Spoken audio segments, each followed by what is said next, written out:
Hey everybody, just wanted to give you all a update. It is the end of our 2018 Crossroads DTS or Discipleship Training School, and just wanted to give you guys an update and recap all that God had done during these past 3 months, and thank you guys for joining us and supporting us.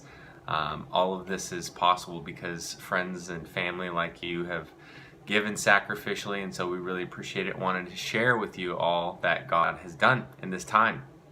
So this was actually our first Crossroads DTS, and what Crossroads are for people who are kind of at a crossroads in life.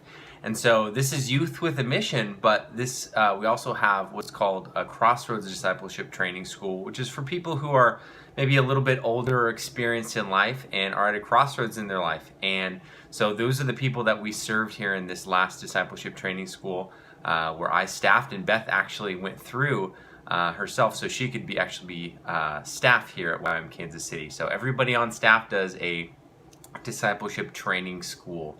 And so it was really cool to be a part of it. It was the first one. It went amazing. The Lord had told us that this was going to be more significant than we could really even imagine, and that's really what it was. It was amazing, and I just want to share a little bit of what all that God had done and kind of what we did. So the first week was the nature and character of God, and so this is essential in knowing who God is.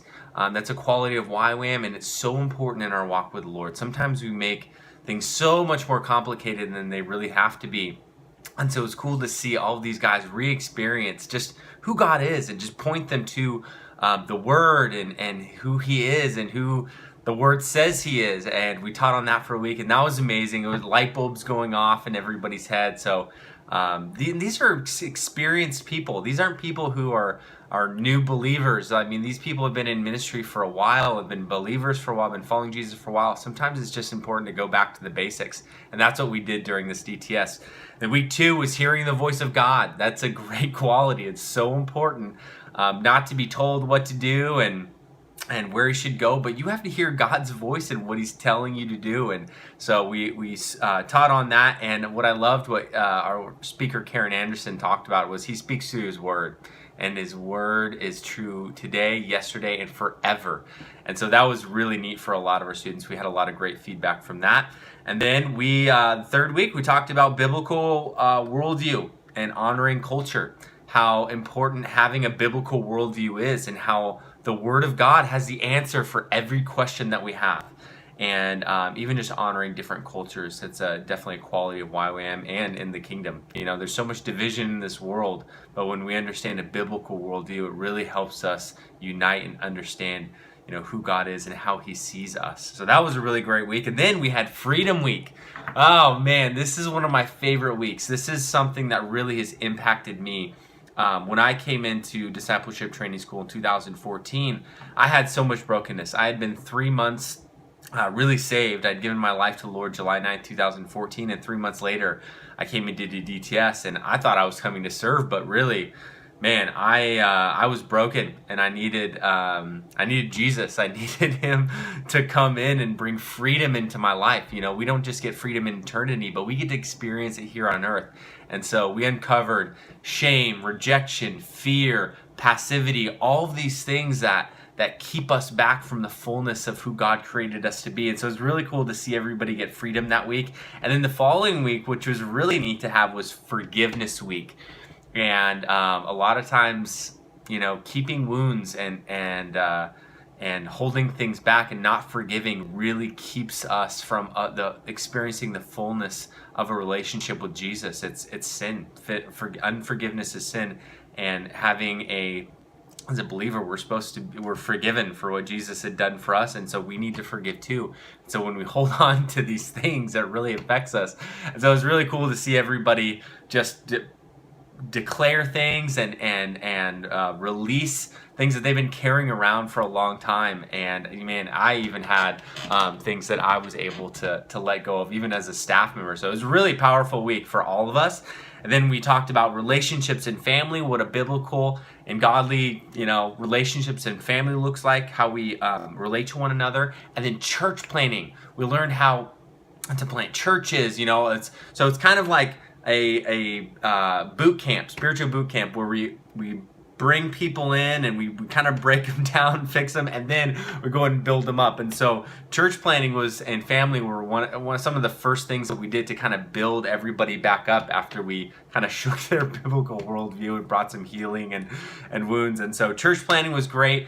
And then we talked about this guy, Peter Shu, came in to talk about the persecuted church. This guy was like the Billy Graham of China. He was instrumental in the underground church. He'd spent 20 years in prison in China for preaching the gospel. He'd been in prison 5 times. He'd been beaten and tortured for the sake of the gospel.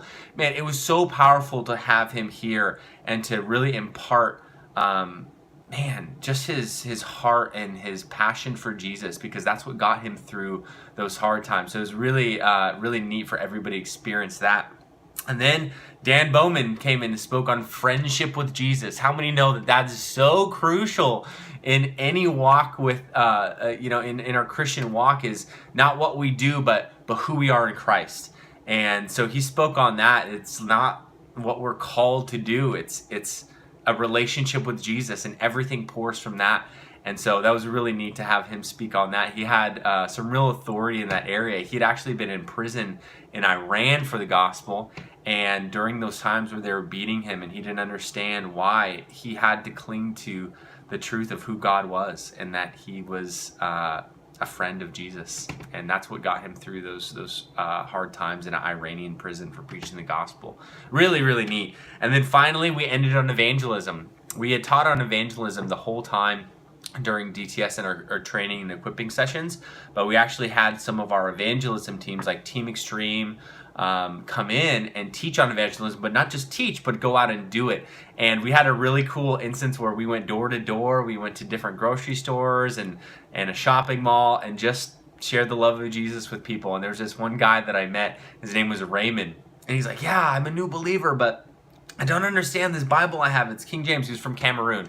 And I was like, man, he's like, what kind would help you understand it better? He's like, I would like an NIV. And I'm like, I got one at home. It was like a study Bible, or I got another one. And so I brought it to him a few days later, and he was just so grateful. And I was able to share how the Bible had absolutely changed my life.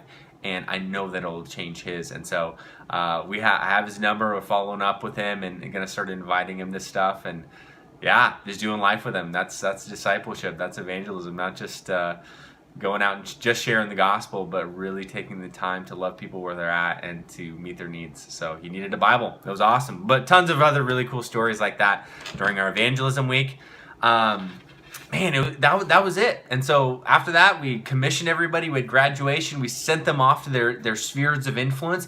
And the people that were here, I just was blown away at who they were and what they were called to. Absolutely amazing. We had pastors from Barbados who were here because they wanted a deeper hunger for discipleship, and they wanted their church to come alive, and they had just taken a time and a season to go out and I thought that was Beth, to invest in themselves and do something for themselves to reignite that passion for Jesus and to go over the basics. And so these two pastors, one of them came out at a time because they can't leave the church as a husband and wife. And it was just such a joy to have them. They had such a renewed fire for Jesus. And they're going to take that back to their nation of Barbados, where we just did a large-scale campaign, reached the entire nation, and they're going to be a huge part of discipling that nation as they've been trained and equipped to do the same. We had a marketplace worker from Barbados whose life was absolutely transformed and changed, and she is so excited to go bring discipleship to her workplace and change her sphere of influence. We had another person from Barbados come. It was kind of like a Barbados DTS. We had done a large campaign there, and a lot of people came because they wanted more. And this guy, William, he's an amazing man of God, and he's a coordinator for Impact World. And so he had come here because he wanted to take discipleship to each nation that they go and impact. And so they do these large-scale Billy Graham campaigns, and that's how they reach a nation. Is nothing super fancy. They go in, they train the local leaders, they set up evangelism, they prepare the ground for like a year, and then they go and impact a full nation. And so he's going up through the Caribbean to reach all of the Caribbean. Sorry, it's Caribbean with the gospel. So they're going island hopping from nation to nation.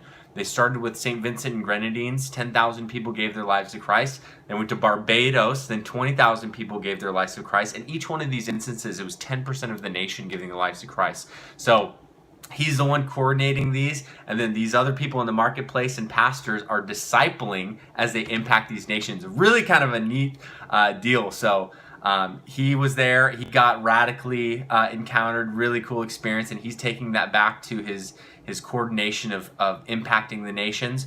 We had, this was an awesome one. We had an actual teacher from China. Man, I'm just absolutely blown away that the timing of this. Was a gal who's a teacher here in Kansas City, and this was the only time she was able to do a discipleship training school. Was this 3-month period during the summer, which we were able to offer. And this year she's actually going to China to teach in a school there, and she's going to take these discipleship methods and implement them in her teaching. So man, I'm just so excited we're able to train a missionary to China. This other person is actually from China. She is a business owner, and her heart is to reach her nation. And she's going to do it through the sphere of business, owning her own business. But while she was here, she's like, I thought I was coming here to be changed. I thought I was coming here just to grow and all this, but I've been marked and I am a missionary to my nation, to China, which is a closed nation. I'm like, come on. So she got set on fire. She's ready to go take China for the gospel. So really, really neat. Another guy, he's called to the Middle East, and so he had taken up this training, this 3-month training, basically how to be a missionary, how to be missional wherever you go. And he's going to take those skills and discipleship tools to the Middle East, and so we're really excited for him also. Another gal, she's actually called to the Catholic Church. She wants to revive the church and bring relationship with Jesus to the church. The church needs to be reached also. We all need to be reached. And so she's actually influencing her sphere inside the church, the Catholic Church. Really, really neat.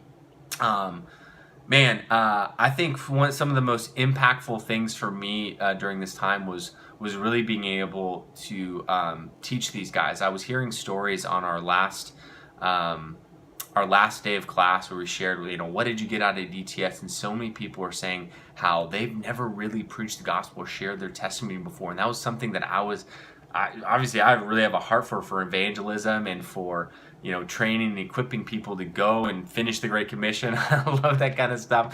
And so twice a week, we would have training and equipping sessions where I would teach them how to share their testimony, how to preach the gospel, and then have them practice with each other. And then we would go out into local outreach and practice sharing the gospel. Very practical stuff. And so a lot of them had really said how that teaching that I'd done had really impacted them. So that was really neat to see how people just had a heart now for and practical tools to go out and preach the gospel. So that was really neat. I was actually able to even teach on not only gospel proclamation, sharing your testimony, but the foundational values of YWAM, which are just biblical principles. And it wasn't just me teaching that, but I pointed them to the Word. And so we had taken time to these foundational values of hearing God's voice, having a biblical worldview, doing first, then teaching, all of these foundational values. We said, okay, where can we find these in the Word of God? And so they were actually able to find it out for themselves, and then now take these biblical principles and apply them to their own life, which is just the Bible. And so we were just pointing them to the Bible. So that was really neat. Some testimonies. We had people who really testified to what God had done through getting freedom from bondage. Years of walking around with this stuff during Freedom Week. They'd just been absolutely changed. We had pastors who got fired up. We had people who were called to missions, like we all are, who really heard that call, that Isaiah 6, here am I, Lord, send me. And it was really cool to see people who were came in thinking they were getting poured into, but really in the end having a heart for the nations and being trained up as a missionary. So that was really neat. You know, relationships were restored in families. We heard marriages, like all kinds of really great testimonies from these students, and it was just such a joy and an absolute honor to be a part of this DTS, and that's really all of you guys. And so I just want to take the time to thank each and every one of you who's prayed and supported Beth and I financially. We couldn't do what we do, impacting the nations, impacting other people, training, equipping a generation to go forth and finish the Great Commission without you guys. So this is part of your inheritance, and we're very grateful for that. So thank you guys. We appreciate it. Hopefully this is kind of a long update, but maybe we'll do a shorter one later. But if you want to hear all that happened, here it is, and I'll end on that. God bless you guys. Thank you so much.